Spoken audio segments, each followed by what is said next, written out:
Hi guys and welcome back to the channel Deepak Yadav Education. Welcome to the daily current affairs of 17th of September 2023. तो guys आज है तारीख 17 सितंबर 2023 और है Sunday.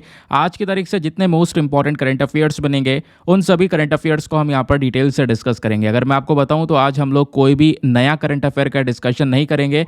काफ़ी सारे लोग मुझे रेगुलर बेसिस पर मैसेजेस करते रहते हैं कि सर पहले आप संडे में रिविजन वाला वीडियो लाया करते थे, प्लीज़ आप थोड़ा सा इस वीडियो को लेकर आने की कोशिश करो। तो खैर मैं आज से फिर से कोशिश कर रहा हूँ कि हर संडे, जैसे कि संडे में आपका जो इंडियन एक्सप्रेस वाला वीडियो है मॉर्निंग वाला, वो नहीं आता है। द हिंदू वाला आपका पूरे सप्ताह आता है, पूरे साल आता है, लेकिन संडे में हमारा जो मॉर्निंग के 5 AM वाला वीडियो है वो ऑफ रहता है।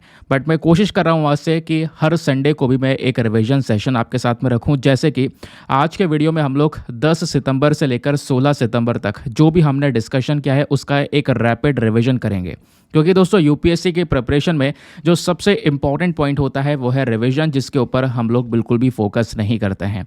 तो कोशिश करूंगा मैं आपका जो रिवीजन है वो भी यहाँ पे करवा दूं, जिससे आप मेरे साथ में यहाँ पे लगे रहो। बाकी दोस्तों आपको पता ही है हम इस लेक्चर में काफ़ी कुछ डिस्कस करते हैं, अलग अलग सोर्सेज से लेकर विद प्रॉपर बैकग्राउंड इन्फॉर्मेशन। और अगर आपको इस लेक्चर का PDF चाहिए तो उसके लिए आपने टेलीग्राम पर जाना है। वहाँ पे जाके सर्च बॉक्स में लिखना दीपक यादव एजुकेशन यूपीएससी, आपको ये टेलीग्राम चैनल मिलेगा। यहाँ से आप डेली बेसिस पे इस लेक्चर के PDF को डाउनलोड कर सकते हो। और अगर आप मेरे साथ में पर्सनली जुड़ना चाहते हो तो उसके लिए इंस्टाग्राम पे जाना है। वहाँ पे जाके अगेन आपने लिखना है दीपक यादव एजुकेशन, मेरा प्रोफाइल मिलेगा जहाँ पर 13,000 से ज़्यादा लोग ऑलरेडी जुड़ चुके हैं।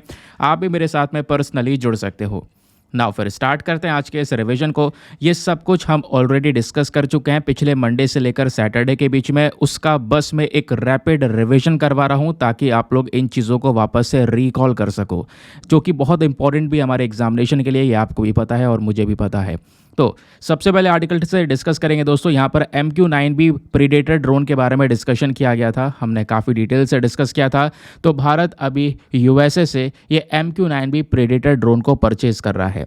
इससे चाइना और पाकिस्तान दोनों को ही टैकल किया जा सकेगा, क्योंकि रीज़न यह है कि चाइना अपने जो वर्ल्ड क्लास के ड्रोन है वो पाकिस्तान को प्रोवाइड करवाता है और पाकिस्तान उसको फिर इंडिया के खिलाफ यूज़ करेगा। तो उसका एक सबसे इंपॉर्टेंट और सबसे बढ़िया जवाब है ये MQ-9B प्रीडेटर ड्रोन, जिसको अभी हम लोग USA से परचेज कर रहे हैं। दोस्तों यहाँ पर ये जो प्रीडेटर ड्रोन है ना, इसकी खास बात यहाँ पर ये बहुत ज़्यादा ऊंचाई तक उड़ सकता है और बहुत लंबे समय तक यहाँ पर ये अपना कवरेज दे सकता है। इस प्रीडेटर ड्रोन को डेवलप किया गया है जनरल एटॉमिक्स एरोनॉटिकल सिस्टम के थ्रू, जिसको हम लोग GAASI के नाम से भी जानते हैं। तो बेसिकली यहाँ पर स्टार्टिंग में जो ये कंपनी है, इस कंपनी ने इस प्रीडेटर ड्रोन को जो डेवलप किया था वो यूनाइटेड स्टेट्स की एयरफोर्स के लिए, अमेरिका की एयरफोर्स के लिए बनाया था। और आज के समय पर इस ड्रोन के दोस्तों 2 वेरिएंट्स आते हैं, एक है स्काई गार्जियन वेरिएंट और दूसरा है सी गार्जियन। और जो सी गार्जियन है जो समुद्र के ऊपर निगरानी रखने का काम कर सकता है, इस वेरिएंट का हमारी नेवी ऑलरेडी साल 2020 से यूज़ कर रही है। ठीक है, इसका अगर आप लोग कुछ फीचर्स की बात करोगे तो 40 घंटे तक ये हवा में उड़ सकता है, लंबे घंटे तक नीचे निगरानी रख सकता है। उसके अलावा इसमें और भी कई सारी फीचर्स दी गई हैं, जैसे यहाँ पर कह सकते हो कहीं पर स्ट्राइक करना हो तो स्ट्राइक करने के फीचर्स भी आपको देखने को मिल जाते हैं इसके अंदर। ठीक है, उससे अच्छी बात यहाँ पर यह है कि दिनों रात ये काम कर सकता है, दिनों रात यहाँ पर उड़ते उड़ते बहुत बढ़िया इन्फॉर्मेशन हमारे साथ में शेयर कर सकता है। आपने ध्यान क्या रखना है कि MQ-9B प्रीडेटर ड्रोन भारत ने किस कंट्री से परचेज किया है, तो वो है USA। नेक्स्ट आर्टिकल पर आएंगे। यहाँ पे हमने डिस्कस कर दिया था दोस्तों कुइपर बेल्ट के बारे में। तो जो हमारे एस्ट्रोनॉमर्स हैं उन्होंने हाल ही में यहाँ पर कुछ एविडेंसेस पाए हैं, उनको कुछ ऐसे सबूत मिले हैं जहाँ पे बताया गया है कि पृथ्वी जैसा एक और ग्रह हमारे सोलर सिस्टम में प्रेजेंट है, और स्पेशली वो कुइपर बेल्ट में प्रेजेंट है। ठीक है, तो ये इन्फॉर्मेशन निकल कर आई थी जिसकी वजह से कुइपर बेल्ट लगातार न्यूज़ में था। तो कुइपर बेल्ट क्या होता है मैं आपको बहुत ही सिंपल शब्दों में समझाता हूँ। ये आपको पूरा सोलर सिस्टम आपको दिख रहा होगा। ठीक है, ये आपको सन दिखेगा। ठीक है, उसके बाद Mercury, Venus, Earth, Mars, Jupiter, Saturn, Uranus, Neptune, ये सारे के सारे प्लैनेट्स आपको लगातार दिख रहे होंगे। दोस्तों यहाँ पे मार्स और जुपिटर, इन दोनों प्लैनेट के बीच में ये जो एक बेल्ट चल रही है ये हमारी मेन एस्टेरॉइड बेल्ट है। कौन सी बेल्ट है? मेन एस्टेरॉइड बेल्ट, जिसमें बहुत सारे जो कंकड़ हैं, रॉकी पार्टिकल्स है, वो हमको यहाँ पे नजर आते हैं। ठीक है, और उसके बाद दोस्तों पूरे सोलर सिस्टम के बाहर एक और बेल्ट आपको दिख रही होगी, ये वाली, इसको हम लोग कुइपर बेल्ट बोलते हैं। ये हमारे पूरे सौर मंडल के बाहर है। ठीक है, और इस कुइपर बेल्ट में भी ऐसे छोटे छोटे आपको चट्टान, रॉकी पार्टिकल्स, कंकड़, ये सब कुछ आपको देखने को मिल जाता है। समझ गए? तो उसी कुइपर बेल्ट के अंदर में यहाँ पर एक और प्लैनेट देखने को मिला है जो कि बिल्कुल पृथ्वी जैसा दिखाई पड़ता है। अब ये जो दोस्तों कुइपर बेल्ट है ना, इसका नाम कुइपर क्यों रखा गया? तो एक डच अमेरिकन एस्ट्रोनॉमर थे जिनका नाम था जेरार्ड कुइपर। इनके नाम के ऊपर यहाँ पर इस बेल्ट का नाम रखा गया है। बोला ही जाता है कि जो कुइपर बेल्ट है ना, यहाँ पर इस बेल्ट के अंदर छोटे छोटे आइसी बॉडीज़ आपको नज़र आती हैं और ये भी यहाँ पे सन के इर्द गिर्द घूमती हैं। जो हमारा प्लैनेट है नेपच्यून, ठीक है, नेपच्यून के जस्ट पीछे ही आपको कुइपर बेल्ट नज़र आते हैं। ये नेपच्यून है, नेपच्यून के पीछे ही जस्ट आपको यहाँ पर एक कुइपर बेल्ट नज़र आएगा। ठीक है, अब प्लूटो कहाँ गया? तो आपको पता है प्लूटो को अब हम लोग एज अ प्लैनेट कंसीडर नहीं करते हैं। तो प्लूटो यहाँ पर एक ग्रह नहीं है, क्योंकि प्लूटो प्लैनेट के हिसाब से साइज़ में बहुत छोटा था, इस वजह से इसको बहुत पहले ही प्लैनेट की कैटेगरी से निकाल दिया गया है। समझ गए? चलो आगे आते हैं। कुइपर बेल्ट के बारे में कुछ बेसिक इन्फॉर्मेशन मैंने आपके साथ में यहाँ पर शेयर कर दी है। नेक्स्ट आर्टिकल में हमने डिस्कस किया था लूनार रेकनेंसिस ऑर्बिटर के बारे में। अब ये इंपॉर्टेंट था, एलआरओ काफ़ी न्यूज़ में था। क्यों? क्योंकि ये नासा का एक स्पेस क्राफ्ट है जिसको हम लोग लूनार रेकनेंसिस ऑर्बिटर के नाम से जानते हैं। और इस स्पेसक्राफ्ट ने क्या किया? चंद्रयान 3 का जो लैंडर है, आपको पता है ना, 23 अगस्त को हमने चंद्रयान 3 जो है पूरी तरह से सक्सेसफुली लैंड करवा दिया था चांद के ऊपर में। तो चंद्रयान 3 का जो लैंडर है वो चांद के ऊपर है, उसका एक इमेज कैप्चर करके भेजा है यहाँ पर नासा के लूनर रेकनेंसिस ने। इस वजह से यहाँ पर ये चर्चा में है। तो एलआरओ क्या है दोस्तों? ये नासा का ही स्पेसक्राफ्ट है जो कि कुछ इस प्रकार से दिखाई पड़ता है। ये चांद के चक्कर लगा रहा है, चांद को ऑर्बिट कर रहा है। चांद को ये किस फॉर्म में ऑर्बिट कर रहा है? एसेंट्रिक फॉर्म में। एसेंट्रिक फॉर्म कौन सी होती है दोस्तों? कई सारे प्रकार के ऑर्बिट्स होते हैं। अब सपोज यहाँ पर वैसे तो ये पृथ्वी है, इसको आप एग्जाम्पल के तौर पर सपोज कर सकते हो ये एक मून है, एक चंद्रमा है। तो चंद्रमा के इस तरीके से यहाँ पे ऑर्बिट करेगा। जैसा आप ये ऑर्बिट देख रहे हो ना, थोड़ा सा टिल्टेड है, थोड़ा सा टेढ़ा है, इसी को हम लोग एसेंट्रिक ऑर्बिट बोलते हैं। इसी ऑर्बिट में नासा का जो ये स्पेस क्राफ्ट है एलआरओ, वो यहाँ पर ऑर्बिट करता रहता है।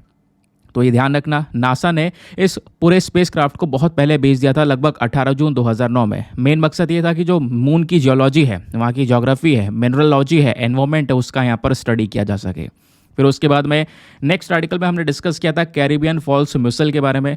GS paper number 3 environment and security के पॉइंट ऑफ व्यू से काफ़ी ज़्यादा इंपॉर्टेंट आर्टिकल था। तो हाल ही में एक रिपोर्ट आई थी हमारी inter governmental platform for biodiversity ecosystem services की। उस रिपोर्ट में बताया गया था कि यहाँ पर ये जो कैरिबियन फॉल्स म्यूसल है, एक प्रकार का जो यहाँ पर शेल होता है जो हमारे समुद्र में देखने को मिलता है, खारे पानी में ये काफ़ी तेज़ी से बढ़ता है। ये जो म्यूसल है ना, ये बाहर से विदेशी म्यूसल है जो इंडिया में आ चुका है, केरला में एंटर कर चुका है। और केरला में आने के बाद में इसने हमारे लोकल एरिया में जो पाए जाने वाले म्यूसल हैं जो खाने योग्य हैं, उसको यहाँ पर पूरी तरह से बर्बाद कर दिया है। तो इस वजह से यहाँ पर ये कैरिबियन फॉल्स मिसल लगातार चर्चा में था। तो कैरिबियन फॉल्स मिसल दोस्तों क्या है? एक इन्वेजिव स्पीशी है, यानी विदेशों की कह सकते हो, बाहर की एक स्पीशी है, बाहर की एक प्रजाति है जो कि हमारे देश की प्रजाति को बर्बाद कर रही है, ख़त्म कर रही है। तो कैरिबियन फॉल्स मिसल ज़्यादातर अटलांटिक और पैसिफिक ओशन में देखने को मिलेगा। ठीक है, यहाँ पर आप देख पाओगे ये वाला रीजन, ये अटलांटिक हो गया, ये हमारा इसके पीछे पैसिफिक ओशन हो गया। ठीक है, पृथ्वी गोल है, आपको पता है। तो इस तरीके से घूम के जाओगे तो यहाँ पर दोनों तरफ आपको पैसिफिक ओशन देखने को मिलेगा। समझ गए?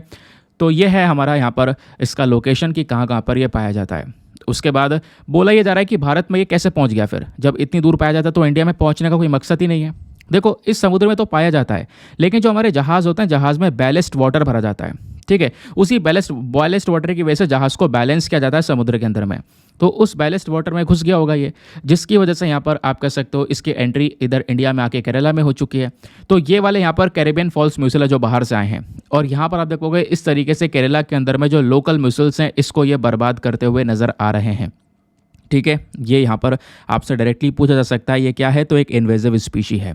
आगे आते हैं उसके बाद में, यहीं पे मैंने आपको IPBES के बारे में बताया था, क्योंकि इसी रिपोर्ट ने यहाँ पर इस इन्वेजिव स्पीशी के बारे में इन्फॉर्मेशन दी है। तो IPBES एक इंडिपेंडेंट इंटर गवर्नमेंटल बॉडी है जिसको पेनेमा सिटी में इस्टेब्लिश किया था 2012 में, स्पेशली यहाँ पर अप्रैल के महीने में। उसके बाद इसका मेन मकसद यहाँ पर यही है कि जो हमारी जो बायोडाइवर्सिटी है, हमारा जो इकोसिस्टम है, इसकी बात करना है, इसकी यहाँ पे प्रमोशन, इसके प्रोटेक्शन को लेकर डिस्कशन करना। तो ये जो IPBES है दोस्तों, ये कोई यूनाइटेड नेशन की बॉडी नहीं है, क्योंकि ज़्यादातर आप देख पाते हो उस प्रकार की बॉडी यूनाइटेड नेशंस की होती हैं। तो ये कोई यूनाइटेड नेशन की बॉडी नहीं है, ये आपने ध्यान में रखना है। इसका जो हेडक्वार्टर है वो जर्मनी के अंदर बॉन में देखने को मिलता है। फिर अगले आर्टिकल में हमने चीतल फिश के बारे में डिस्कस किया था दोस्तों। यहाँ पर ये जो मछली आपको दिख रही है बड़े साइज़ की वाइट से, यही है चीतल फिश। रिसेंटली यहाँ पर एक काफ़ी ज़्यादा न्यूज़ में निकल कर आई है। तो चीतल फिश की अगर हम लोग बात करेंगे तो एक नॉक्टर्नल एक फ़िश है। नॉक्टर्नल फिश का मतलब यह है ये रात में ज़्यादा एक्टिव रहती है, और रात में एक्टिव करने के बाद में, जो रात में एक्टिव होने के बाद में जो छोटी छोटी मछलियाँ होती हैं उनको ये खाने का काम करती है। इसके डिस्ट्रीब्यूशन की बात करेंगे तो ये चीतल फिश इंडिया में तो पाई जाती है। इंडिया के अलावा इसकी जो प्रजातियां हैं वो पाकिस्तान में भी देखने को मिलती हैं। पाकिस्तान के अलावा बांग्लादेश और नेपाल में भी ये प्रजातियां पाई जाती हैं। लेकिन जब हम बात करते हैं स्पेशली भारत की, तो भारत में कई सारे स्टेट्स हैं। फॉर एग्जांपल मणिपुर हो गया, वेस्ट बंगाल, असम, त्रिपुरा, उत्तर प्रदेश, बिहार, सभी जगह पर ये जो चीतल फिश है वो देखने को मिलती है। ये जो मछली है इसको ज़्यादातर यहाँ पर जो रहना पसंद है, या फिर कह सकते हो ये ज़्यादातर जो पाई जा रही है आज के समय पर, वो इंडस और गंगा, ब्रह्मपुत्र और महानदी रिवर में ये देखने को मिल रही है। इसके कंजर्वेशन स्टेटस की अगर हम लोग बात करते हैं, यानी किस तरीके से हम इसको प्रोटेक्शन प्रोवाइड करवा रहे हैं, तो इस मछली को नियर थ्रेटेंड कैटेगरी में कवर किया गया है। नियर थ्रेटेंड कैटेगरी का मतलब है ये मछली खतरे के पास में है, इसको बचाना बहुत ज़्यादा ज़रूरी है। कुछ ही संख्या में बची हुई है, ठीक है। तो यहाँ पर इसको प्रोटेक्शन अगर हम नहीं देते हैं तो आने वाले समय पर इसकी प्रजातियाँ खत्म हो जाएंगी। फिर नेक्स्ट आर्टिकल में दोस्तों हमने डिस्कस किया था चेरियाल स्क्रॉल पेंटिंग के बारे में, काफ़ी चर्चा में था। तो G20 समिट के दौरान जो ये स्क्रॉल पेंटिंग है ये काफ़ी सारे लोगों को दी गई है, इस वजह से ये पेंटिंग न्यूज़ में थी। तो एक बहुत ही पॉपुलर पेंटिंग है। यहाँ पर आप देख पाओगे जो नक्काशी आर्ट है वो यहाँ पर की जाती है। ये जो आर्ट फॉर्म है ये तेलंगाना का है, तेलंगाना से बिलोंग करने वाला एक यूनिक आर्ट फॉर्म है। दोस्तों पहले ना, थोड़े समय पहले जो स्क्रॉल पेंटिंग तैयार की जाती थी ये ऐसे लंबी लंबी हुआ करती थी, क्योंकि स्क्रॉल का मतलब ये यहाँ पर एक बहुत लंबा यहाँ पर स्क्रॉल पेंटिंग तैयार किया गया है। लेकिन आजकल के समय पर ये पेंटिंग इस तरीके से तैयार की जा रही है हॉरिजॉन्टल वे में। पहले ये पेंटिंग इस तरीके से यहाँ पर वर्टिकली बनाई जाती थी ऐसे, अब यहाँ पर हॉरिजॉन्टली बनाई जाती है। इस तरीके से यहाँ पर पेंटिंग के ऊपर में मेन फोकस किया जाता है, समझ गए। तो ये जो स्क्रॉल पेंटिंग है इसमें क्या क्या ड्रॉ किया जाता है, तो मेन फोकस किया जाता है जो हमारे एपिक्स हैं। एपिक्स मतलब हमारे पुराण हो गए, उसके अलावा यहाँ पे पुराण के अलावा यहाँ पे एपिक्स में महाभारत, रामायण, शिव पुराणम, ये सब चीज़ें हो गई। तो इनकी जो शॉर्ट स्टोरीज़ है वो दिखाई जाती है और बिल्कुल आर्ट फॉर्म में। और ये जो यहाँ पर आर्ट फॉर्म है, ये जो पूरा यूनिक आर्ट फॉर्म है, ये कहाँ से बिलोंग करता है, स्टेट ऑफ तेलंगाना को बिलोंग करता है, ध्यान रखना। और दूसरी चीज़ दोस्तों यहाँ पर एक बात और ध्यान रखनी है, एक सेकंड रुक जाओ। यहाँ पे आपने कॉमन चीज़ देखी होगी कि सभी पोस्टर्स के अंदर में जो बैकग्राउंड है वो मेनली रेड कलर का होता है। मेनली रेड कलर के ऊपर में यहाँ पर स्पेशल फोकस ये लोग करते हैं। और इस पेंटिंग को ऑलरेडी GI टैग मिल चुका है 2007 में। इसकी अपने आप में ही काफ़ी ज़्यादा इंपॉर्टेंस है। पुराने ज़माने में कैसे बनती थी और अब यहाँ पर इसका हमने जो शेप है वो चेंज कर दिया है, स्क्रॉल से यानी कि हॉरिजॉन्टल से वर्टिकल में बनाने शुरू कर दिया है, उसके बारे में ये बात की जा रही है। आगे आते हैं नेक्स्ट आर्टिकल में। अगले आर्टिकल में दोस्तों हमने डिस्कस किया था साइजोस्टैशियम एंडेमेनिकम के बारे में। ये बेसिकली इस बांस का नाम है, ये जो बैम्बू आपको दिख रहा है इसका नाम है। तो रिसेंटली यहाँ पर इस बांस का जो यूज़ है वो स्ट्रॉ बनाने में किया है। जो पाइप होता है ना जिससे आप जूस वगैरह पीते हो, उसी प्रकार का जो पाइप है यहाँ पर वो तैयार किया गया है इसी बांस से। और इसका नाम थोड़ा अजीब सा है, तो आपसे क्वेश्चन बन सकता है कि साइजोस्टैशियम एंडेमेनिकम हाल ही में न्यूज़ में था, ये क्या है। तो यहाँ पर ध्यान रखना है, ये बैम्बू की ही एक स्पीशी है। लेकिन ये जो बैम्बू है ना, इसकी खास बात क्या है कि ये थोड़ा सा हॉलो होता है। इसकी जो स्टेम होती हैं, इसकी जो यहाँ पर डालियाँ होती हैं वो बहुत पतली सी होती हैं और वो बहुत हॉलो होती हैं। तो हम इसको एज अ स्ट्रॉ यूज़ कर सकते हैं। दोस्तों अभी अगर आप लोग पाइप यूज़ करते हो जूस वगैरह पीने के लिए, तो वो प्लास्टिक का पाइप होता है और वो यूज़ एंड थ्रो वाला होता है। यानी आपने एक बार यूज़ किया उसके बाद सीधा उसको फेंक दिया, और वो फेंकने के बाद में 100 साल तक एनवायरनमेंट में पड़ा होता है। वो प्लास्टिक गलती है और धीरे धीरे यहाँ पर जो टॉक्सिन्स है उसको रिलीज़ करती है हमारे एनवायरनमेंट के अंदर में। तो वो हमारे एनवायरनमेंट के लिए बहुत ही ज़्यादा खतरनाक है। तो उसी को हम रिप्लेस कर सकते हैं इस बैम्बू वाले स्ट्रॉ से। और ये जो बैम्बू से बना हुआ स्ट्रॉ है, जो पाइप है, ये रीयूजेबल है। रीयूजेबल मतलब आप ऑब्वियस सी बात है, एक बार यूज़ करके इसको पानी से धोने के बाद में दोबारा यूज़ कर सकते हो। तो ये यहाँ पर इसमें एक बहुत बड़ा पोटेंशियल भी देखने को मिल जाता है।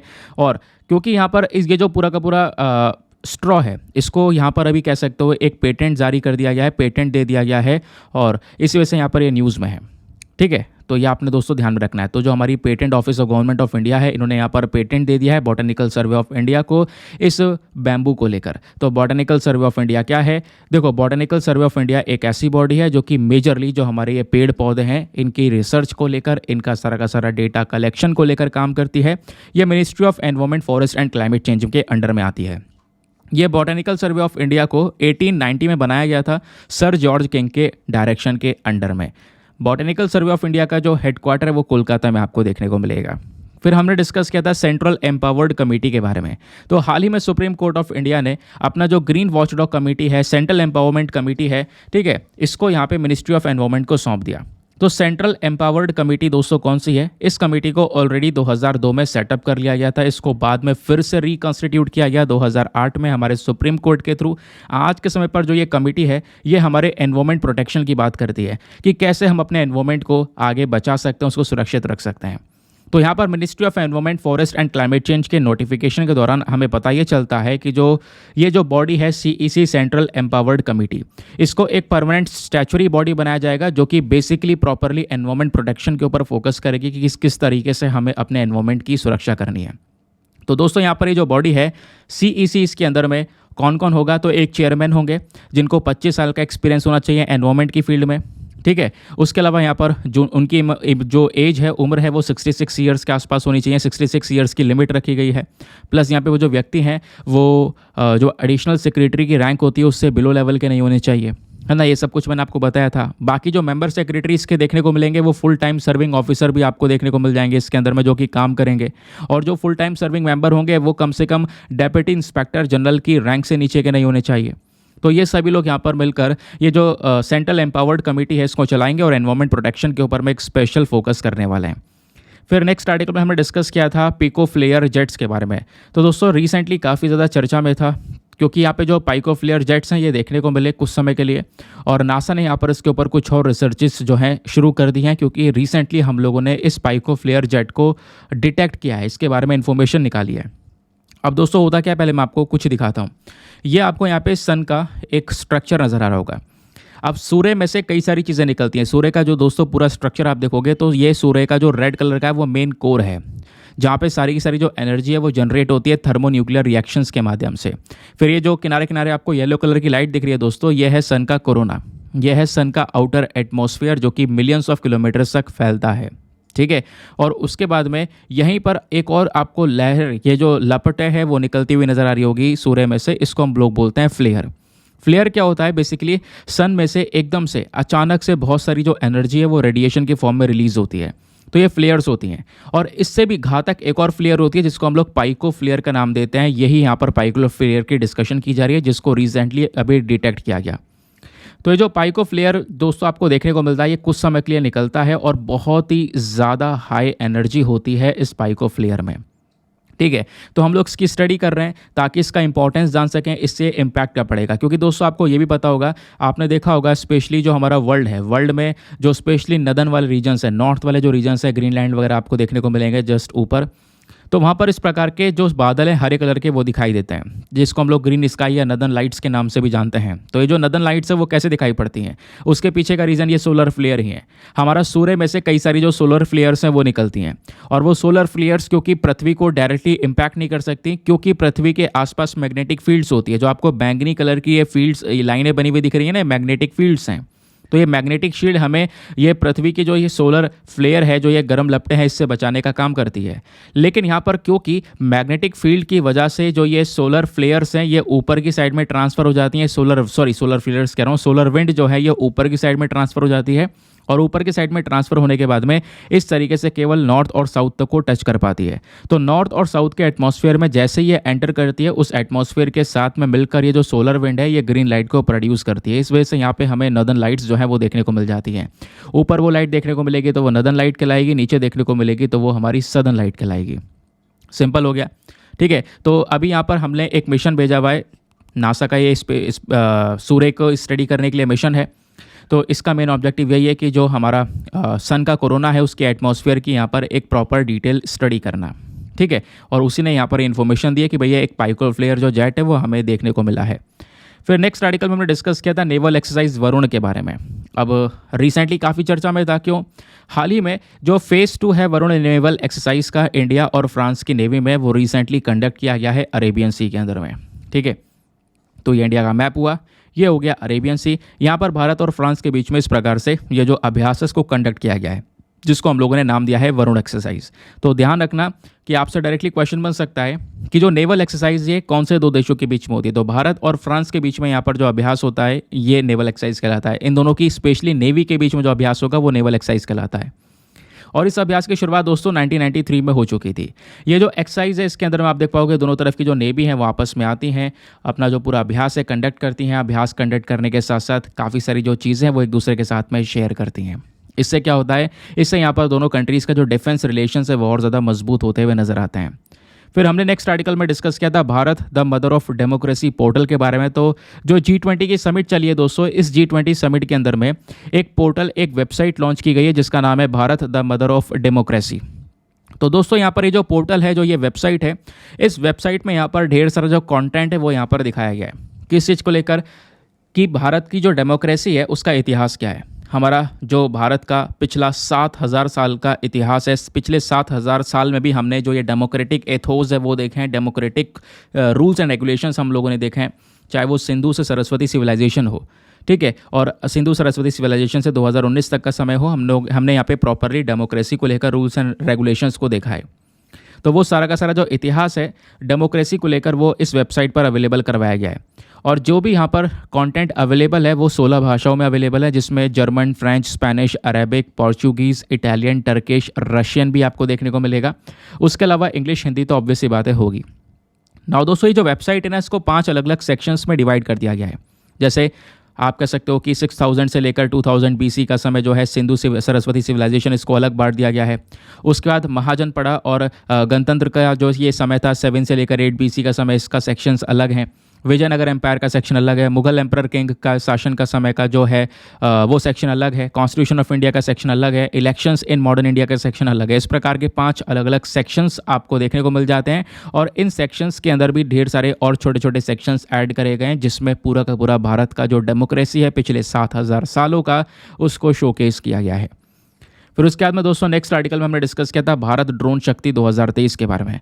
तो इंडियन एयरफोर्स ने यहाँ पर टीम अप किया है और यहाँ पे हम लोग जो ये भारत ड्रोन शक्ति 2023 है इसको यहाँ पर प्ले कर रहे हैं। इस इवेंट में यहाँ पर जो ये ड्रोन है इसको पूरी तरह से शोकेस किया जाएगा। ड्रोन के यहाँ पर यूज़ हम लोग दिखाने वाले हैं। कई सारे प्रकार के जो ड्रोन्स हैं वो हमारे अवेलेबल होंगे, जिसमें हमारे सर्वे ड्रोन, एग्रीकल्चर ड्रोन, लड़ाकू ड्रोन, ये सारे ड्रोन्स होंगे जो कि यहाँ पर अपना जो कर्तव्य क्या कह सकते हो, अपना जो बेसिकली फीचर्स हैं उसको यहाँ पर शो करेंगे।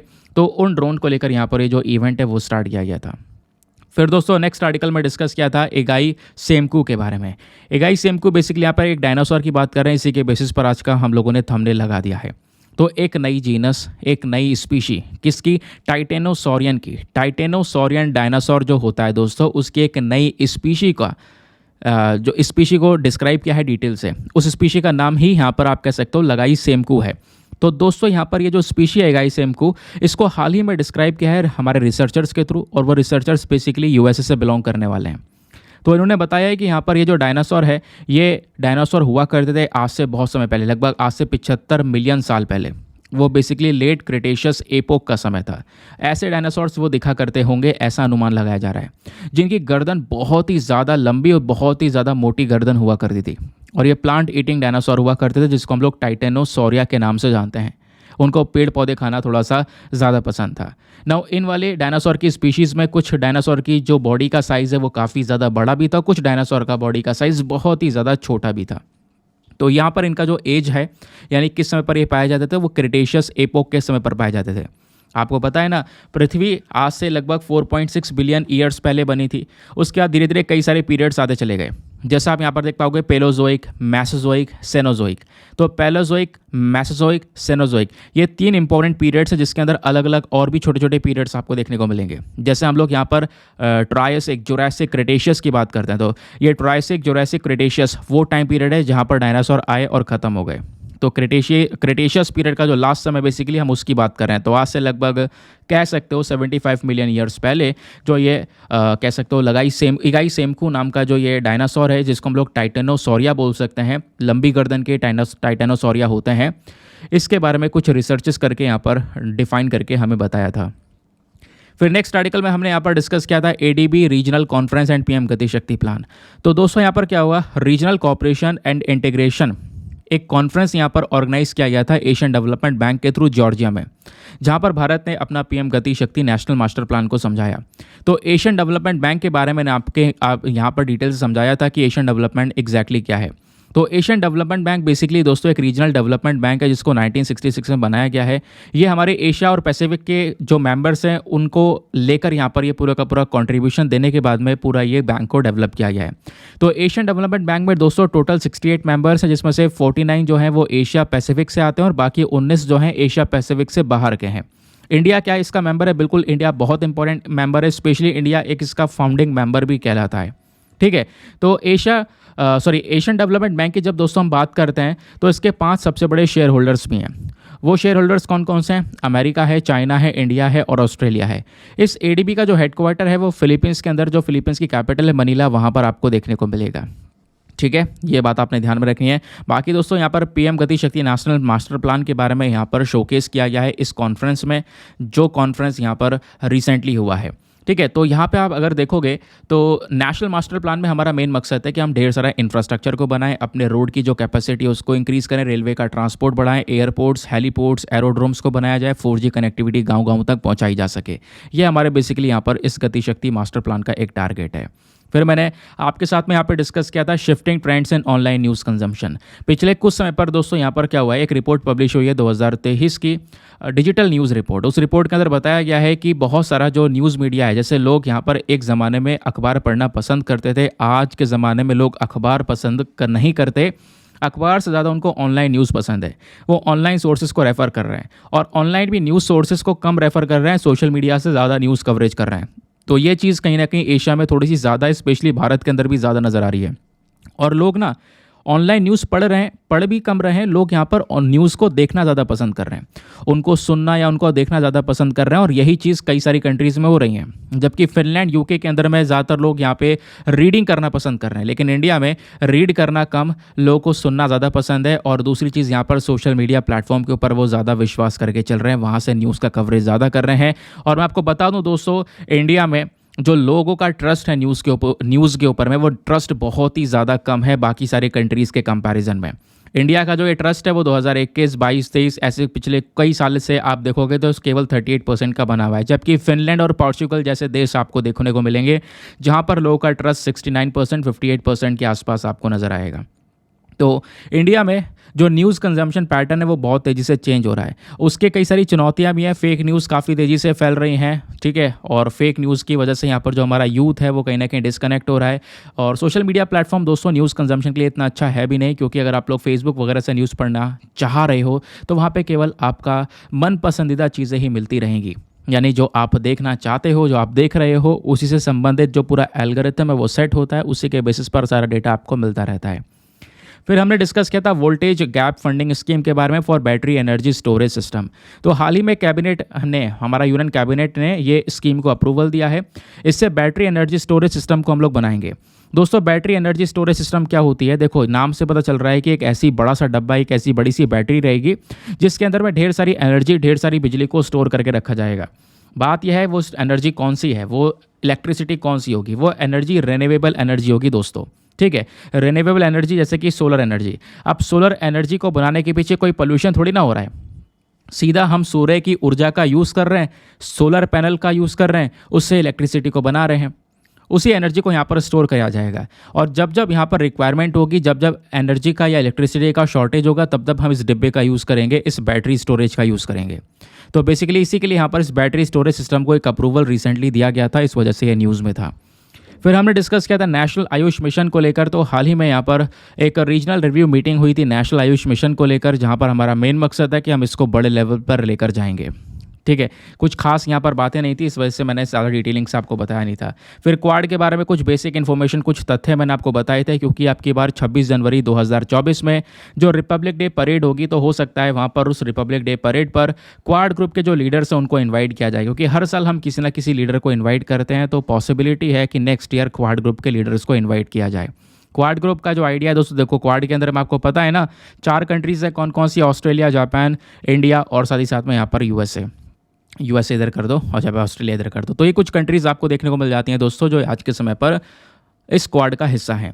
दूसरी चीज़ दोस्तों, अगर आप देखोगे तो ये जो क्वाड का आइडिया है ना, ये जापानीज़ प्राइम मिनिस्टर लाए थे शिंजो एबे साहब 2007 में। उसके बाद यहाँ पर धीरे धीरे इस जो आइडिया है इसको इम्प्लीमेंट किया गया। क्वाड का मेन आइडिया है जो इंडो पैसिफिक रीजन है इसको free and open banana. Indo Pacific region यहाँ पर ये इंडियन ओशन है, ये पैसिफिक ओशन है, इस पर्टिकुलर पूरे के पूरे रीजन को यहाँ पर चाइना के अग्रेशन से मुक्त करना, इसको फ्री बनाना। फिर हमने डिस्कस किया था वाइट सांबर इन कावेरी वाइल्ड लाइफ सेंचुरी के बारे में। ये भी काफ़ी ज़्यादा चर्चा में था, क्योंकि पहली बार इस प्रकार का जो वाइट हिरण है, क्योंकि सांबर डियर बेसिकली एक हिरण की ही कैटेगरी है, तो इस प्रकार का जो वाइट डियर है वो देखने को मिला। और ये वाइट क्यों है कलर में, क्योंकि इसके पीछे का रीज़न है एक ल्यूसिस्टिक रीज़न। ल्यूसिस्टिक मतलब क्या होता है दोस्तों, ये एक कंडीशन है, एक प्रॉब्लम है। ल्यूसिज्म एक ऐसी कंडीशन है जहाँ पर एनिमल की जो स्किन होती है, जानवर की जो स्किन होती है, उसमें पिगमेंटेशन की कमी होती है। और पिगमेंटेशन की कमी की वजह से उसकी स्किन या तो पूरी सफ़ेद रहेगी या पूरी पीली रहेगी। ठीक है, एक कंडीशन होती है ल्यूसिज्म और दूसरी कंडीशन होती है एल्बिनिज्म। एल्बिनिज्म दूसरी कंडीशन है। एल्बिनिज्म में यहाँ पर क्या होता है, एक जानवर की स्किन में मेलेटोनिन की कमी होती है और मेलेटोनिन की कमी की वजह से यहाँ पर उसकी आंखें गुलाबी हो जाती हैं या लाल कलर की हो जाती हैं। जबकि ल्यूसिज्म में आंखें कोई भी लाल या गुलाबी नहीं होती हैं, केवल यहाँ पर जो स्किन का कलर है वो सफ़ेद या पीला पड़ जाता है। रीज़न, क्योंकि पिगमेंटेशन नहीं होता है। तो ये जो वाइट सांबर डियर है ये पहले बंदीपुर टाइगर रिजर्व में 2014 में देखा गया था और अभी काफ़ी दिनों बाद, अभी थोड़े दिनों पहले दिखाई पड़ा है सांबर, ये वाला white sambar Kaveri wild life sanctuary में। इस वजह से ये न्यूज़ में था। फिर हमने नेक्स्ट आर्टिकल में डिस्कस किया था D'Ering memorial wild life sanctuary के बारे में। तो एक पर्सन है जिनके नाम पे यहाँ पर इस वाइल्ड लाइफ सेंचुरी का नाम रखा गया है।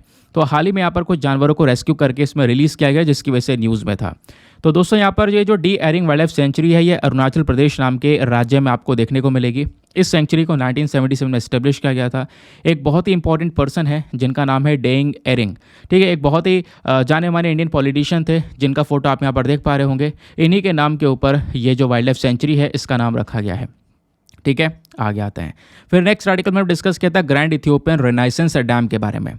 तो ये जो डैम है हाल ही में न्यूज़ में था, क्योंकि यहाँ पर इस डैम को लेकर एक डिस्प्यूट आपको देखने को मिल जाता है।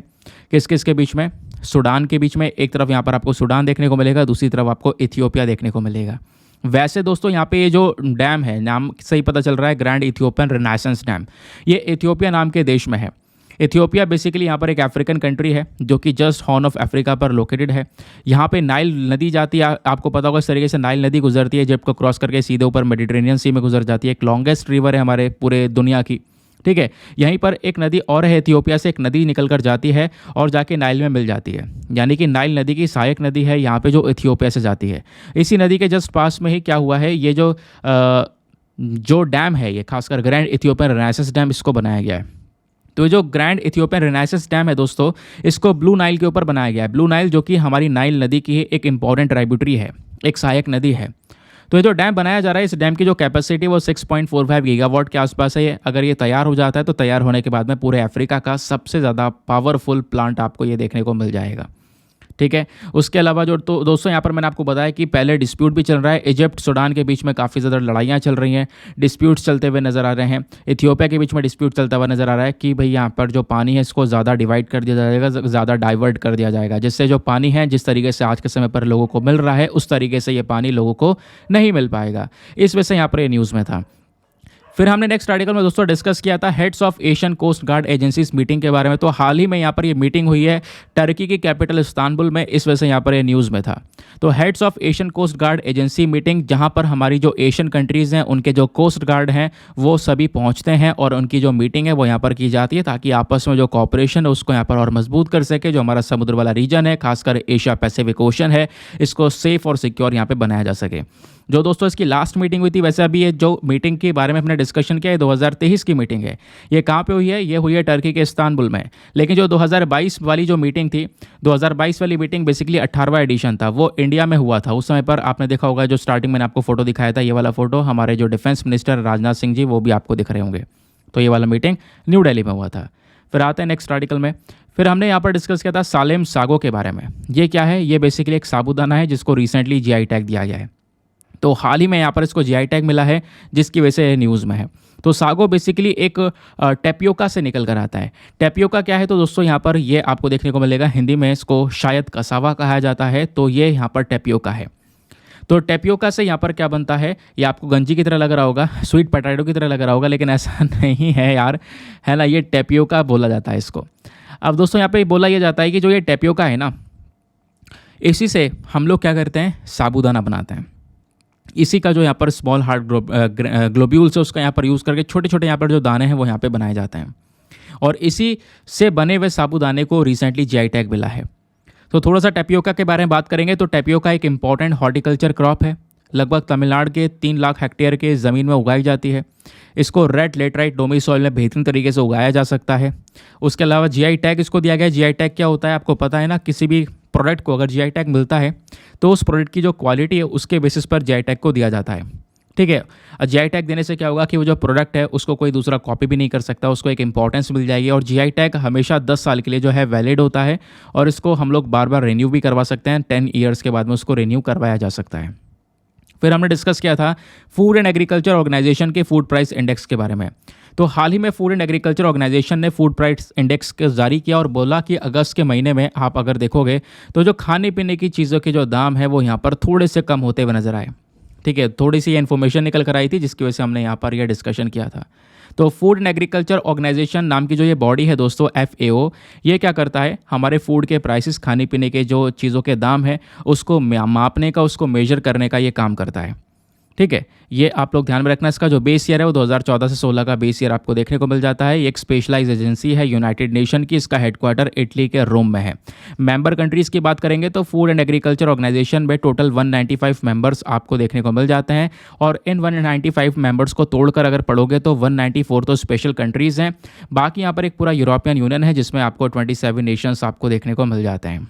ठीक है, ये जो फूड एंड एग्रीकल्चर ऑर्गेनाइजेशन है कई प्रकार की रिपोर्ट पब्लिश करता है, जैसे सोफो, सोफिया, सोको, सोफी, इस प्रकार की रिपोर्ट्स यहाँ पे लेकर आता है। जैसे सोफो की फुल फॉर्म है state of the world's forest, SOFIA की फुल फॉर्म है state of the world's fisheries and aquaculture. उसके बाद यहाँ पर सोको की फुल फॉर्म है state of agriculture commodities market. तो इस प्रकार की जो रिपोर्ट्स है वो लाकर आने का काम करता है। फिर हमने डिस्कस किया था अनामलई टाइगर रिजर्व के बारे में। तो दोस्तों अनामलई टाइगर रिजर्व, क्योंकि जो भी टाइगर रिजर्व्स होते हैं या नेशनल पार्क जो भी न्यूज़ में होता है उसका सीधा मैं आपको लोकेशन बताता हूँ। लोकेशन हमारे एग्जाम के लिए बहुत इंपॉर्टेंट होता है। तो अनामलई टाइगर रिजर्व दोस्तों तमिलनाडु के अंदर में स्थित है। ये डायरेक्टली आपने ध्यान में रखना है, मैं आपको पहले से डिटेल्स इसके बारे में पढ़ा चुका हूँ। फिर हमने यहाँ पर डिस्कशन किया था विद्या समीक्षा केंद्र के बारे में। तो नेशनल डिजिटल एजुकेशन आर्किटेक्चर के अंडर में जो हमारी मिनिस्ट्री ऑफ एजुकेशन है वो सभी राज्यों के ऊपर में फोकस कर रही है कि वो सभी लोग विद्या समीक्षा केंद्र को ओपन करें। विद्या समीक्षा केंद्र एक डेटा डिपॉजिटरी का काम करेगा, यानी कि मिनिस्ट्री ऑफ एजुकेशन जो भी स्कीम को चलाएगी एजुकेशन को प्रमोट करने के लिए वो सारा का सारा जो डेटा है वो इसमें रखा जाएगा विद्या समीक्षा केंद्र में। और ये इसमें कौन सा डेटा होगा, PM पोषण मिड डे डेटा होगा, टीचर ट्रेनिंग का डेटा, टेक्स्ट बुक कंटेंट, ये सारा का सारा डेटा यहाँ पर देखने को मिलेगा। इस डेटा से हम तय कर सकेंगे कि हमारा एजुकेशन सिस्टम किस लेवल पर जा रहा है और हमें क्या क्या सुधार की आवश्यकता है। जिस जिस सुधार की आवश्यकता होगी उस बेसिस पर यहाँ पे काम किया जा सकेगा। फिर हमने नेक्स्ट आर्टिकल में डिस्कस किया था ईस्टर्न इकोनॉमिक कॉरिडोर के बारे में। तो दोस्तों ईस्टर्न इकोनॉमिक कॉरिडोर कौन सा कॉरिडोर है मैं आपको एक बार दिखा देता हूँ। ये एक न्यू कॉरिडोर है। एक सेकंड रुको यार, यहाँ पे एक फोटो आपको दिख रहा होगा। पहले ये समझना ये ईस्टर्न इकोनॉमिक कॉरिडोर क्यों बोल रहे हैं, क्योंकि यहाँ पर ये कॉरिडोर हमारे भारत के चेन्नई को सीधा रशिया के व्लादिवोस्तोक नाम के शहर से जोड़ेगा। दोस्तों यहाँ पे आप देख सकते हो ये यहाँ पर इंडिया है, इंडिया के चेन्नई को यहाँ पर ऊपर ले जाकर ये व्लादिवोस्तोक नाम के शहर से जोड़ेगा। ये एग्जैक्टली आपको यहाँ पर नज़र आएगा। यार मैंने एक फ़ोटो लगाया था वो फ़ोटो शायद हट गया है, कोई बात नहीं, यहाँ पर आप देख सकते हो। ठीक है, तो यहाँ पर भारत के चेन्नई से सीधा यहाँ पर यह रशिया का ये ऊपर जाओगे तो व्लादिवोस्तोक से यहाँ पर जोड़ने का काम करेगा, यहीं आसपास जोड़ने का काम करेगा। तो ये जो कॉरिडोर है इसको जोड़ने से क्या होगा, इससे बहुत सारे फ़ायदे होंगे। अभी जो व्यापार है ना वो व्यापार हमें यहाँ से इस तरीके से जाके घूम के करना पड़ता है। अगर हमें व्यापार रशिया से करना है, सॉरी यहाँ से नहीं, इस तरीके से निकल कर जाकर हमें व्यापार करना होगा रशिया से, ऐसे समय बहुत लगता है। लेकिन ये वाला रास्ता जो है, ये वाला रास्ता छोटा सा है, तो ये रास्ता जैसे ही कंप्लीट हो जाएगा दोस्तों इसमें काफ़ी कम दिन लगा करेंगे और व्यापार करने में। इस वजह से यहाँ पर ये ईस्टर्न इकोनॉमिक फोरम के ऊपर में थोड़ा सा स्पेशल फोकस किया गया है। अच्छा सॉरी, मैंने आपको कुछ और पढ़ा दिया, मैंने आपको ईस्टर्न इकोनॉमिक कॉरिडोर पढ़ा दिया है ना तभी तो मैं यार जो कंटेंट ढूंढ रहा हूँ मुझे मिल नहीं रहा है वो, तो कोई बात नहीं। चलो मैं आपको ईस्टर्न इकोनॉमिक कॉरिडोर अभी थोड़ी देर में पढ़ाऊंगा, अभी आएगा आगे, तो आगे मैं आपको इसके बारे में डिटेल से बताऊंगा। पहले ईस्टर्न इकोनॉमिक फोरम पढ़ते हैं। तो हाल ही में यहाँ पर ईस्टर्न इकोनॉमिक फोरम का एक मीटिंग होता है रशिया में, जिसकी वजह से चर्चा में है। तो ईस्टर्न इकोनॉमिक फोरम जो है बेसिकली इसको एस्टेब्लिश किया था 2015 में, ताकि क्या किया जा सके, रशिया का जो फार ईस्टर्न रीजन है वहाँ पर इन्वेस्टमेंट को बढ़ाया जा सके, क्योंकि रशिया का फार ईस्टर्न रीजन काफ़ी ज़्यादा रिच है मिनरल्स और नेचुरल रिसोर्सेज के मामले में। रशिया के फार ईस्टर्न रीजन की जब बात करते हैं दोस्तों तो बेसिकली ये वाले रीजन की बात कर रहे हैं। इस वाले रीजन में ठंड बहुत भी है और रशिया की जो आबादी है यहाँ पे बहुत कम है। ठीक है, तो हम लोग यानी रशिया चाहता है कि इस वाले रीजन में ढेर सारा इन्वेस्टमेंट हो, अलग अलग कंट्रीज़ इन्वेस्टमेंट करें, क्योंकि इस रीजन में कई सारे मिनरल्स नेचुरल रिसोर्सेज पाए जाते हैं जिसको हम लोग यहाँ पर निकाल कर एक्सट्रैक्ट करके ढेर सारा जो बिजनेस है वो यहाँ पर कर सकते हैं। ठीक है, यह रशिया का फार ईस्ट था। अभी ईस्टर्न इकोनॉमिक कॉरिडोर क्या है वो आगे आपको पता चलेगा। नेक्स्ट आर्टिकल हमने शांति स्वरूप भटनागर अवार्ड के बारे में दोस्तों डिस्कशन किया था, याद होगा, बहुत डिटेल से मैंने आपको कई बार पढ़ा दिया है। शांति स्वरूप भटनागर जो अवार्ड है रिसेंटली यहाँ पर दिया जा रहा है कई सारे लोगों को, ठीक है। इसमें जो प्राइस अमाउंट है 5 लाख रुपए का देखने को मिल जाता है। ये एक व्यक्ति के नाम के ऊपर यहाँ पर इस अवार्ड का नाम रखा गया है। ये आपको पर्सन दिख रहे होंगे, शांति स्वरूप भटनागर।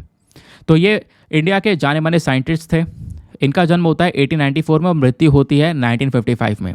देश की आज़ादी के बाद में साइंस एंड टेक्नोलॉजी के इंफ्रास्ट्रक्चर में एक बहुत बड़ा कंट्रीब्यूशन शांति स्वरूप भटनागर जी का रहा है, ऐसा यहाँ पर बोला जाता है। इतना ही नहीं, इन्होंने बड़े बड़े यहाँ पर जो सरकारी बॉडीज़ हैं उसको हेड किया है। जैसे for example university grant commission के पहले चेयरपर्सन भी यही थे। उसके बाद council of scientific and industrial research के पहले डायरेक्टर जनरल भी यही थे। इस प्रकार से कई सारी बॉडीज़ का यहाँ पर एक इंपॉर्टेंट हिस्सा यहाँ पर ये बन चुके हैं। तो इन्हीं के नाम के ऊपर में ये जो अवार्ड है वो शुरू किया गया है। जो भी व्यक्ति साइंस की कैटेगरी में बहुत स्पेशल कॉन्ट्रीब्यूशन देगा उसको यहाँ पर ये शांति स्वरूप भटनागर अवार्ड दिया जाता है। समझ गए। नेक्स्ट आर्टिकल में हमने डिस्कस किया था सेल्फ रेगुलेटरी ऑर्गेनाइजेशन के बारे में। जो हमारी फिनटेक है, फिनटेक यानी कि जो मोबाइल बैंकिंग है, ऑनलाइन बजटिंग ऐप है, ऑनलाइन मोबाइल बैंकिंग हो गया, ठीक है। तो ये ऑनलाइन मोबाइल पेमेंट्स हो गए, ये सब फिनटेक है। तो फिनटेक के लिए यहाँ पर रिजर्व बैंक ऑफ इंडिया ने बोला है कि भाई आप अपने हिसाब से एक सेल्फ रेगुलेटरी ऑर्गेनाइजेशन बना सकते हो। सेल्फ रेगुलेटरी ऑर्गेनाइजेशन जो कि एक नॉन गवर्नमेंटल ऑर्गेनाइजेशन होगी, ठीक है। सरकार का यहाँ पे कोई ज़्यादा बड़ा रोल होगा नहीं। और इस ऑर्गेनाइजेशन का मेन काम होगा कि अपने कंपनी को अच्छे से उसकी जो वैल्यू है उसको आगे बढ़ा कर ले चले। उस संगठन का मेन काम ये होगा कि जो कस्टमर्स, उन कस्टमर्स को अच्छी सर्विसेज दी जा सके इस फिनटेक कंपनी के माध्यम से, और जो लोग हैं है ना उनको सेटिस्फाई करने के बाद में कह सकते हो कि जो अपनी वैल्यूज़ हैं, जो एथिक्स हैं, उसके ऊपर यहाँ पर काम कर सकें। तो इसके लिए यहाँ पर ये सेल्फ रेगुलेटरी ऑर्गेनाइजेशन बनाने के लिए यहाँ पर बोला गया है। फिर नेक्स्ट आर्टिकल में डिस्कस किया था निपाह वायरस के बारे में। निपाह वायरस काफ़ी ज़्यादा चर्चा में आया है पिछले कुछ समय पर। केरला के अंदर में 6-7 मौतें हो चुके हैं निपाह वायरस की वजह से। तो निपाह वायरस जो कि एक जूनोटिक वायरस होता है, यानी जानवर से इंसान में और फिर इंसानों से इंसान में फैलना शुरू हो जाता है। दोस्तों ये जो वायरस है ये चमगादड़ से फैलना शुरू होता है। स्पेशली आप देख पाओगे एक चमगादड़ है फ्रूट बैट। फ्रूट बैट के अंदर में नेचुरली पाया जाता है, यानी कि जो चमगादड़ है ये नेचुरल रेजर्वायर होता है निपाह वायरस का। निपाह वायरस सबसे पहली बार मलेशिया और सिंगापुर में फैलता हुआ नज़र आया था, ठीक है। स्पेशली मलेशिया में 1998 में ब्रोकआउट हुआ था और सिंगापुर के अंदर में 1999 में यहाँ पर ब्रोकआउट हमें देखने को मिला था इस निपाह वायरस का, ठीक है। ट्रांसमिशन की अगर हम लोग बात करेंगे तो ये जो वायरस है, इस वायरस का जो ये जो वायरस है ना, ये चमगादड़ के पेशाब में, उसका जो यूरिन है उसमें प्रेजेंट होता है, उसके मल में प्रेजेंट होता है, उसके लार में प्रेजेंट होता है। वो अगर किसी फल को खा ले या काट ले, वो फल अगर कोई इंसान खा ले तो वो वायरस, चमगादड़ का जो वायरस है वो इंसान में पहुंच जाएगा और फिर वो इंसान फिर दूसरे इंसानों में फैलाना शुरू कर सकता है। नाउ इस वायरस के सिम्टम्स क्या हैं? बुखार तेजी से आना, सर में दर्द होना, थकान होना, नींद आना। ट्रीटमेंट क्या है? तो कोई भी प्रॉपर ट्रीटमेंट अवेलेबल नहीं है इस वायरस का। वही कहीं ना कहीं एक चिंताजनक बात नज़र आ रही है, जिसकी वजह से केरला में जो बड़े बड़े इवेंट्स हैं उसके ऊपर रिस्ट्रिक्शंस लगा दी गई हैं, उसके ऊपर रोक टोक लगानी शुरू कर दी गई है। प्लस यहाँ पे सेंट्रल गवर्नमेंट ने अपनी टीम भी भेज दी है ताकि वहाँ पे देखा जा सके और सिचुएशन को थोड़ा सा कंट्रोल किया जा सके। फिर दोस्तों जैसे मैंने बोला ईस्टर्न मैरीटाइम कॉरिडोर कौन सा है, तो ये कॉरिडोर ये वाला है जो कि भारत के चेन्नई को सीधा रशिया के व्लादिवोस्तोक से जोड़ने का काम करेगा। यही है ईस्टर्न मैरीटाइम कॉरिडोर। तो रिसेंटली यहाँ पर इस कॉरिडोर को लेकर डिस्कशन किया जा रहा है कि यहाँ पर ये जो कॉरिडोर है इसको जल्दी यहाँ पर शुरू किया जाएगा। दोस्तों अभी यहाँ पे अगर हमें रशिया से व्यापार करना होता है तो हमें ये वाला रास्ता लेकर चलना पड़ता है, ठीक है। यह दोस्तों आप यहाँ पर देख पा रहे होंगे, जो रास्ता है ना ये 8675 नॉटिकल माइल्स का है। इधर हमें गुजरात के बंदरगाह से निकलकर जाकर सीधा ये सारे एरियाज़ कवर करने के बाद में रशिया के सेंट पीटर्सबर्ग तक पहुंचना पड़ता है। लेकिन ये जो ईस्टर्न इकोनॉमिक कॉरिडोर है ये सीधा यहाँ पर रशिया के चेन्नई से जाएगा और भारत के चेन्नई से जाएगा और रशिया के व्लादिवोस्तोक से जाकर मिल जाएगा, ठीक है। तो ये यहाँ पर आप देख पाओगे, इसमें जो समय लगेगा ये केवल 24 दिन का लगेगा और यहाँ से समय लगता है आज हमें 40 दिन तक का यहाँ से यहाँ तक व्यापार करने में, ठीक है। यहाँ पे डिस्टेंस भी कम हो जाता है, डिस्टेंस कम होने के साथ साथ मेंटेनेंस का कॉस्ट भी कम होगा। तो इन सब चीज़ों का जो फ़ायदा है हमको यहाँ पे मिल जाता है, समझ गए। ये मैंने आपको बोल दिया ईस्टर्न मैरीटाइम कॉरिडोर जो कि 24 दिन में क्या करेगा, व्यापार को पूरा करेगा। क्योंकि व्यापार होने में जितने ज़्यादा दिन लगेंगे उतना ज़्यादा खर्चा होगा, उतना ज़्यादा मेंटेनेंस का जो मुद्दा है वो बैठता हुआ नज़र आएगा। जबकि यहाँ पर कम डिस्टेंस में कम खर्चा और बढ़िया काम यहाँ पर हो पाएगा, जल्दी व्यापार हम लोग यहाँ पर कर पाएंगे, ठीक है। तो ये था हमारा पूरा का पूरा ईस्टर्न मैरीटाइम कॉरिडोर। नाउ इसी के साथ हम लोग अपने लेक्चर को एंड करते हैं दोस्तों। अब लेक्चर को एंड इसलिए कर रहे हैं क्योंकि इसके बाद कुछ आर्टिकल्स ऐसे हैं जो कि हमने कल ही डिस्कस किए हैं, ठीक है। तो उनका इतनी लेकर अभी रिवीजन की ज़रूरत नहीं है, उनका जो रिवीजन है वो नेक्स्ट वाले संडे में किया जाएगा। बाकी अगर हम लोग देखें, फोकस करें तो 10 तारीख से लेकर 15 सितंबर तक जो हमारे इंपॉर्टेंट आर्टिकल्स थे, जो हम रोज़ाना डिस्कस करते थे अपने आधे घंटे 1 घंटे के वीडियो में, वो सभी आर्टिकल्स हम लोगों ने अभी 1 घंटे के अंदर अंदर समझने की कोशिश, समझने की क्या, हमने एक रैपिड रिवीजन किया है। इससे क्या होगा, आपका जो रिवीजन है वो हो जाएगा, आप चीज़ों को रिकॉल कर पा रहे होंगे, आपको भी यहाँ पे समझ में आ रहा होगा कि हाँ यार मज़ा आया ये कुछ पढ़कर। भले ही 1 घंटे से कम का वीडियो है, इतना यहाँ पे 40-50 मिनट आप वेस्ट कर दोगे, वो 40-50 मिनट में आपका पूरे सप्ताह का रिकॉल हो गया, सारा का सारा रिवीजन हो गया। समझ गए? तो यहाँ पर इस वीडियो का ये इंपॉर्टेंस है। बाकी आप अपना जो पॉइंट ऑफ व्यू वो रख सकते हो कि संडे में वीडियो हम लोग किस तरीके से लेकर आएँ, ऐसे रिवीजन वाले वीडियो लेकर आते रहें या फिर हर संडे एक नया कंटेंट क्रिएट करके नया वीडियो लेकर आएँ, वो आप लोगों के ऊपर है। आप लोग मुझे बताना, जिसका मतलब ज़्यादा जो पॉइंट ऑफ व्यूज़ को लेकर यहाँ पे मतलब जो कमेंट जिस सपोर्टिव वे में ज़्यादा होंगे उसके हिसाब से मैं स्टेप ले लूँगा। ठीक है, नाउ मिलते हैं आप लोगों से अगले वीडियो में। आज के लिए bye bye, have a nice day, thank you and जय हिंद।